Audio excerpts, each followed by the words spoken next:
Hello all, let's see this question of prelims 2024. Before it, what I want to discuss is that a serious candidate who is preparing for this prelims gets only 20 to 30 questions correctly, right?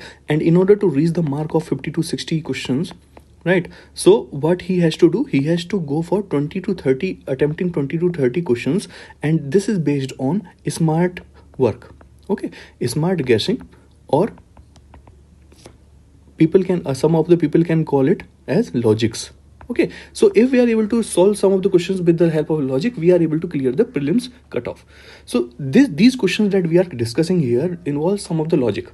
You should understand what is the logic behind it in order to solve these questions. Now coming back to this question, India does not import apples from United States of America. So this is statement 1. Okay, I may not be knowing about this statement, whether it imports or not. Okay, now going for this statement number 2, in India the law prohibits the import of GM crops or GM food without approval of the competent authority. That this any person who is seriously preparing, he knows that FSSAI bans the import of the genetically modified crops unless permitted, right? So this statement is right. So if this statement is right, then option C can be eliminated, right?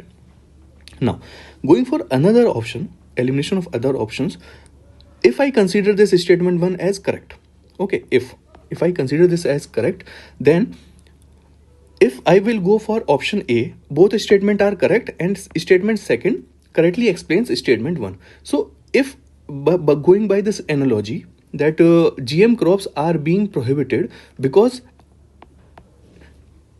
right, and that is why India doesn't import the apples from United States. So this analogy is fallacy, because every time India is not importing GM crops because apples are not apples, or this shows that all the apples of the United States are GM, okay, genetically modified. So this analogy is faulty, right? So this statement or option A can also be eliminated, right?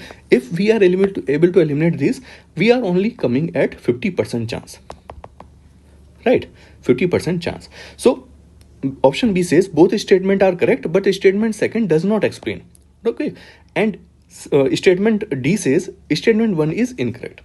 So if I will go with a statement 1 again, India does not import apples from United States of America. Does not, okay? So because India has a wealthy class of the people, they want some of the imported goods because they want some luxuries. So they will be very diligently demanding those products which are not available in India. So apples are one of the things that can be imported from India, from the United States of America, and wealthy class will be able to demand it. So this demand will be able to be made by the imports of apples from United States of America, and I will consider this statement 1 as incorrect. Okay, I will go with the statement as incorrect and I will mark this option D as correct by this logic.